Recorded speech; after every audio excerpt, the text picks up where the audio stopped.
নফসানি গুনাহ আছে, শয়তানি গুনাহ আছে, যৌন গুনাহ আছে, বাহি গুনাহ আছে, জাহি গুনাহ আছে, সব গুনাহ ছেড়ে যাবে। মোবাইলের গুনাহ আছে, কোনো গুনাহ করবে। 4 নম্বরে বা 5 নম্বরে এই লোকটা দুনিয়ার কোনো বস্তু বা ব্যক্তির বা ভরসা করবে না, আল্লাহর ভরসা করবে। তার দিলে ভরসা কার উপর হবে? 6 নম্বরে সে সবর করবে। গুনার থেকে বাঁচতে কষ্ট হবে, সবর করবে। গুনার থেকে বাঁচার জন্য সে রোজা রাখবে। গুনার থেকে বাঁচার জন্য সে কান্নাকাটি করবে। গুনার থেকে বাঁচার জন্য সে বুজুর্গদের সবতে যাবে। গুনার থেকে বাঁচিয়ে ছাড়বে। প্রয়োজনে মুজাহাদা করবে, মোরাকাবা করবে, গুনার থেকে বাঁচবে। ইবাদত করার জন্য সবর করবে।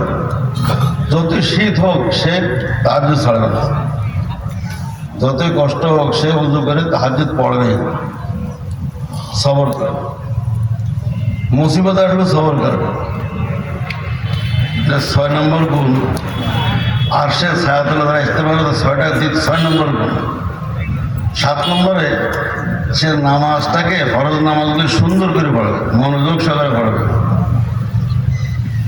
ধীর স্থিরভাবে পড়বে, ধ্যান রেখে পড়বে, খুশির সাথে পড়বে, নামাজ কায়েম করবে। 8 নম্বরে সে যদি মালদার হয়, মালের যদি নিসাব থাকে তাহলে যাকাত দেবে, ফিতরা দেবে, কুরবানি করবে, হজ করবে। 9 নম্বরে যদি সে সাহেবে নিসাব না হয় তো নফল দান করবে, নফল কোরবানি দেবে, নফল হজ করবে, উমরা করবে। 10 নম্বরে সবশেষে আল্লাহর কাছে তওবা ইস্তেগফার করবে। এই 10টা গুণ হলো একজন আরশের যোগ্য মানুষের লক্ষণ। 10টা কাছে আল্লাহ তাআলা এই গুণগুলি সূরা মুজাম্মিলে বয়ান করেছেন।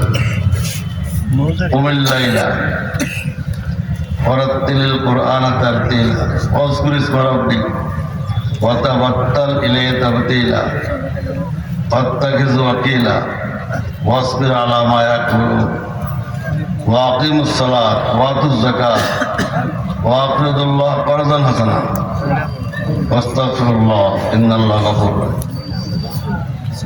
এই হলো সার সংক্ষেপ সূরা মুজাম্মিল। মহানবী সাল্লাল্লাহু আলাইহি ওয়াসাল্লাম উনি আরশের একজন লোক, আরশের ছায়াতলে স্থান করার জন্য উনি জীবনে এই কাজগুলি করেছেন এবং সাহাবাদেরকে এগুলো শিখিয়েছেন। সকল সাহাবা কিয়ামতের দিন আরশের ছায়াতলে স্থান পাবে। তাবেঈনরাও কিন্তু এই 10টা কাজই করেছেন। আমাদের সমস্ত বুজুর্গরা 10টা আমল করে, এগুলো লক্ষ্য হলো এরা আরশের ছায়াতলে স্থান পাবে। কয়টা আমল মনে আছে? কয়টা বলতে পারবেন? আমল করবেন কয়টা? 10টাই করবেন। মুখস্থ হয়েছে? আবার বলবো, এবার লেখে নেন। 1 নম্বরে তাহাজ্জুদ। 1 নম্বরে কি? তাহাজ্জুদ। তাহাজ্জুদ নামাজ 2 রকম আছে। শেষ রাতে পড়া কঠিন, 12 মাস এটা রেগুলার হওয়া কঠিন, কিন্তু সহজ হলো ইশার পরে 4 রাকাত পড়ে না।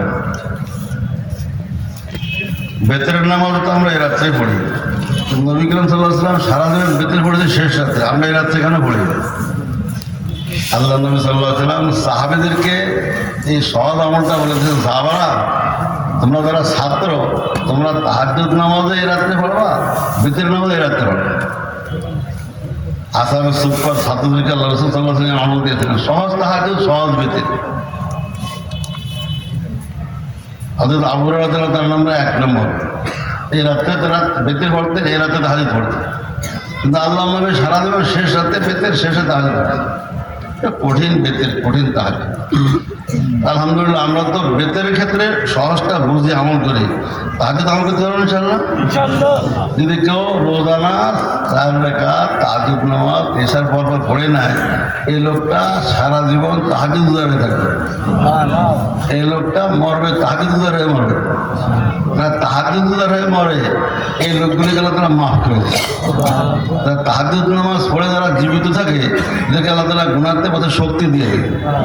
তাহাজ্জুদ নামাজ রেগুলার হয়ে বাসে যে দোয়া কবুল হয়ে। 2 নম্বরে কোরআন শরীফের বিশুদ্ধ তেলাওয়াত। আল্লাহ নবীর জীবনে কোনোদিন তেলাওয়াত করেন না এমন কোনো দিন গেছে?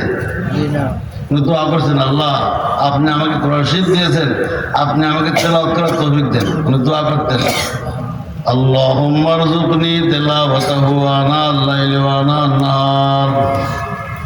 আল্লাহ তাআলা তার দোয়া কবুল করেছেন, সেজন্য জীবনে প্রত্যেক দিন কোরআন শরীফ তেলাওয়াত, রাতেও তেলাওয়াত, এমনকি জিহাদের ময়দানে তেলাওয়াত করছে, অসুস্থ অবস্থায় তেলাওয়াত করছে।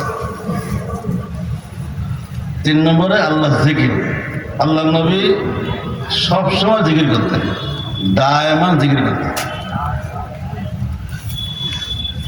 4 নম্বরে গুনাহ থেকে নিজেকে সেফ রাখা। আল্লাহ নবী তো মাসুম ছিলেন, গুনাহ করেননি। সাহাবায়ে কেরাম আগে গুনাহ করলেও নবীর হাতে হাত দেওয়ার পরে গুনাহ সবদ আসার পরে গুনাহ ছেড়ে দিয়েছে, গুনাহ একদম ভুলেই গেছে। গুনার প্রতি ঘৃণা এসে গেছে, গুনার প্রতি ঘৃণা আসছিল আর তাকওয়ার প্রতি মহব্বত এসে গেছে। হাব্বাবা ইলাইহিমুল ঈমান ওয়া যায়্যানাহু ফি কুলুবিহিম ওয়া কাররাহা ইলাইহিমুল কুফরা ওয়াল ফুসুকা ওয়াল ইসয়ান উলাইকা হুমুর রাশিদুন। সূরা হুজুরাত। 5 নম্বরে তাওয়াক্কুল, 6 নম্বরে সবর। করেছে এটা মনে হচ্ছে না?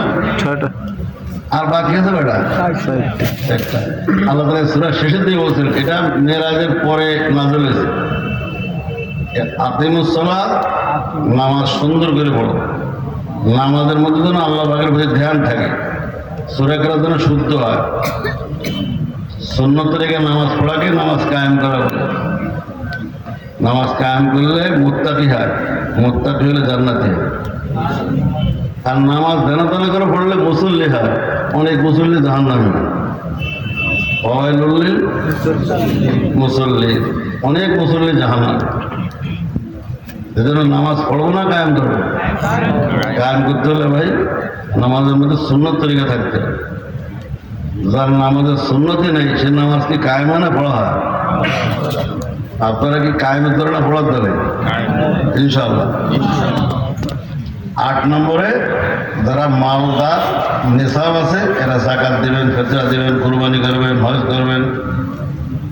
9 নম্বরে যাদের পরে ফরজ না, নেশাব নাই, এরা নফল দান করে যাবেন, করে যাবেন। 10 নম্বরে ইস্তেগফার। ইনশাআল্লাহ এই 10টি লক্ষণ হলো আরশে আজিমের যারা হকদার, এদের লক্ষণ হলো 10টি। তাহলে আমি প্রথম বলেছি